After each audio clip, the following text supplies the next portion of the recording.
Today, the Member of Parliament of Kiharu, Honorable Ndidi Nyoro, made a press statement at the KACC today where a lot of people expected something different from Honorable Ndidi Nyoro, but the Member of Parliament of Kiharu went ahead to avoid to speak on the matters that the people of the Republic of Kenya were awaiting on him to address. Now, I will diverge into this matter with certain accusations that have been made today after Ndidi Nyoro's statement by different political analysts in the country and even lawyers who have had a different opinion on what Ndidi Nyoro is playing at when it comes to matters of the government and politics of the Republic of Kenya. Many of you know lawyer Willis Evans Otieno, the lawyer from the 2022 election case, who represented Raila Amolo Odinga with the Piki Ponki narrative. Now, lawyer Willis Otieno is one of the great political analysts that we have had in the 254. And when Ndidi Nyoro carried out these presser today, lawyer Willis Otieno had this to say to the people of the Republic of Kenya, together with Honorable Miguna Miguna.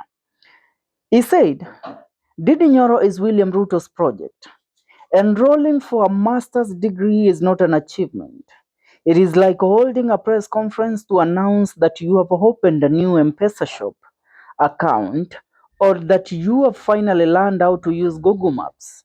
A normal person just signs up, attends classes, and graduates without turning it into breaking news. And a lot of people have all, as of today, joined in this narrative of revealing what really Ndidi Nyoro, who is Ndidi Nyoro really?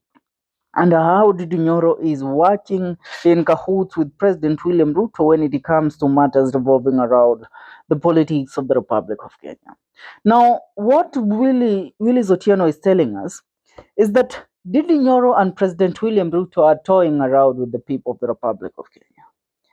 Now, the reason why Ndidi Nyoro carried out this press today, it was so that he would counter a certain press that was carried out by the former Deputy President of the Republic of Kenya, Rigathi Gachagua, yesterday while he addressed the people of the Mount Kenya region and the whole nation at large while speaking at a local radio station, Kameme FM, in the morning Harahoka show at his current residence. Now, I shall cite some few comments that were made by Rigathi Gachagua. He said he wonders why Ndidi Nyoro was removed as the budget chair, yet there is no time that Ndidi Nyoro has ever publicly declared his support for Rigathi Gachagua. That there is no time in history that Ndidi Nyoro stood in support of Rigathi Gachagua and even defended Rigathi Gachagua in public. The only thing that Ndidi Nyoro did is to avoid being involved in the impeachment of Rigathi Gachagua. Are we together? Now, why should Ndidi Nyoro be removed from the Budget and Appropriation Committee, yet he was not supporting Rigathi Gachagua openly as others were doing? Now, that is where the whole dilemma lies in. Allow me to tell you that even this press that Ndidi Nyoro carried out today, it was one of the most anticipated press conferences the way we anticipated the address of President William Ruto after the Gen Z demonstration. Now, this was a counter plan, and I dare say that this press was triggered and was forced by President William Ruto. He saw what Rigathi Gachagua did yesterday, and he told Ndidi Nyoro, it's about time now you start making your moves known. It's about time you start involving yourself directly with the politics of the Republic of Kenya. When Ndidi was asked whether him and President William Ruto are in talks or they are talking, he said that President William Ruto, the last time that they talked was in October. Now, he was sending a signal to the people of the Republic of Kenya that I and President William Ruto fell out because I refused to support his bid for the impeachment of Rigathi Gachagua. Apart from that, allow me also to give you a disclaimer that Ndidi Nyoro did. Ndidi Nyoro knows that this is he is serving his second term as the member of parliament of Kiharu. So there is no way he is going to seek his third term as the member of parliament of Kiharu. And he can't seek the election as the member of parliament, I mean the election as the governor of Moranga County, because that position is currently held by one of the most overworking governors that we have in the 254. That is Governor Irongo Kangata. So there is no space for Kiharu member of parliament Ndidi Nyoro in the gubernatorial seat. And that is why he comes ahead to tell us that I haven't spoken with any leader from my coalition. I haven't spoken with William Ruto. I haven't spoken with the rest of them on the way forward in regards to what is happening in the politics of the Republic of Kenya. But as you all know, even if a dancer leaves the stage to go and learn new moves, still, those moves that he learned while he was still dancing, and the moves that he was taught first, they will never get out of him.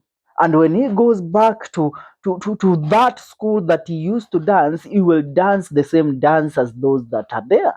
That was clearly telling us that, you know what?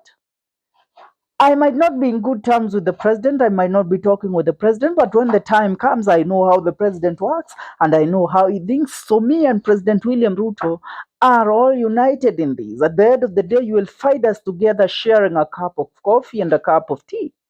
That is what he was telling us. And that is why I really agree with this statement by Willis Otieno that Ndidi Nyoro is President William Ruto's project. We all know the people in the Mount Kenya region did not love Rigathi Gachagua that much back in the year 2022, even after election. Hawakuwa wanapenda huyu jamaa. He was not their favorite. He was not their darling when it comes to the selection of those that should be President William Ruto's running mate in the 2022 general election.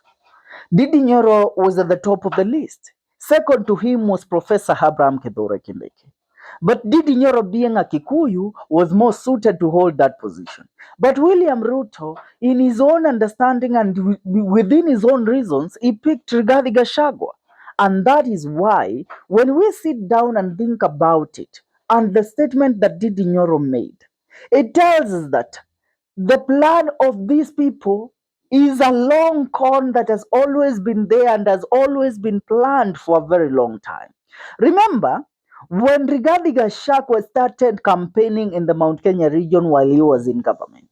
Remember when Rigathi Gachagua started fighting other leaders around the Mount Kenya region while he was still in government. His fight began with Ndidi Nyoro. His fight was against Ndidi Nyoro. And remember, Ndidi Nyoro was the first man to oppose the leadership of Rigathi Gachagua as the deputy president. Ndidi Nyoro was the man who challenged Rigathi Gachagua in terms of how he was carrying and conducting himself around the president. And Akina Anne Mombi Waiguru and Akina Kimani Ichung'wah told Rigathi Gachagua openly that you won't make us worship you because you're the DP. What is wrong with people like Ndidi Nyoro making their ambitions known that they can also become deputy president or presidents of the Republic of Kenya? That is how it all began. Now, when the time was ripe for Ndidi Nyoro to declare himself as the potential candidate to replace Rigathi Gachagua, he stepped aside and decided to watch the war from the fence. Are we together? Now, I dare say that that was an orchestrated move, and President William Ruto was in play there. And Ruto told Ndidi Nyoro, don't involve yourself with this matter. Because you know what? This man is garnering a lot of sympathy and a lot of support, which is something that we all ran with in the year 2022. So for us to counter his influence in the Mount Kenya region, there is no any other candidate that can give Gachagua a run for his money and a run for the sympathy and support in the Mount Kenya region more than Ndidi Nyoro can. Are we together? If Ndidi Nyoro was so genuine in opposing the government, he would have made it clear, he would have made it known.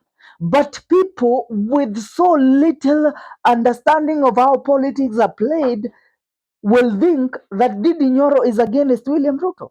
I dare say this is a move that William Ruto is taking out of Moi's book, where Moi used Kenneth Matiba and Moi Kibaki.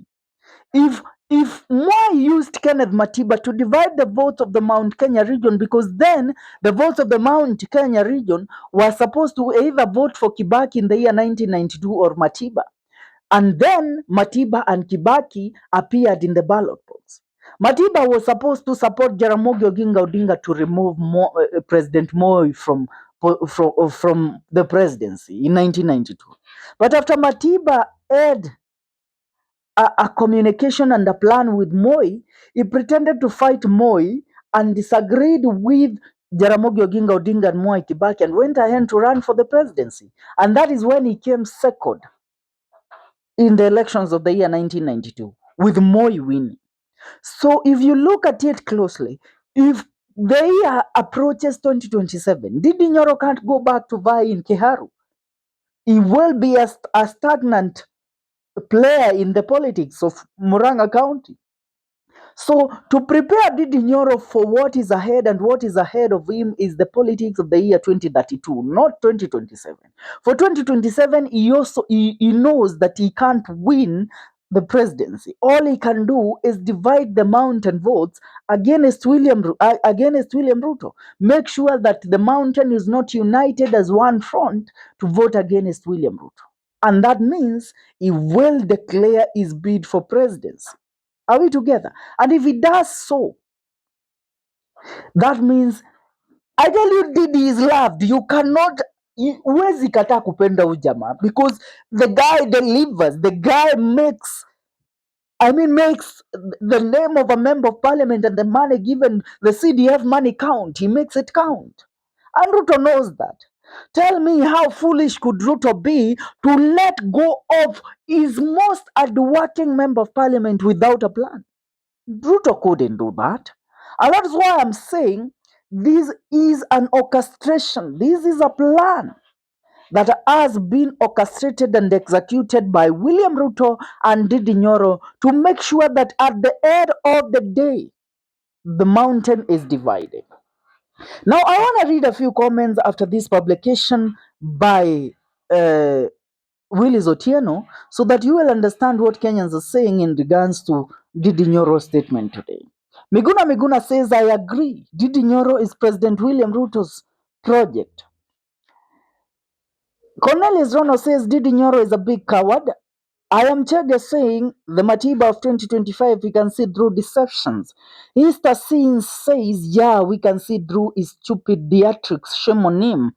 Otieno Gregory anasema, let people announce their small achievements. Ndidi Nyoro are your project. Aoko Otieno said it, and now everyone else is saying the same thing. It would be very unfortunate if you decide to play guerrilla tactics moving forward. Friend Aparo says, it's like calling the village people to tell them you can now operate a microwave. Gachagua Jeff says, JJ Kamodo reclinated.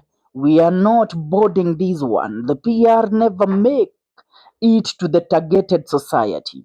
Now, those are Kenyans expressing their dissatisfaction in what Ndidi Nyoro did today. A move that Ndidi Nyoro pulled today is a move that will determine what his political future is for the Republic of Kenya. Because many people are saying we don't believe in this man.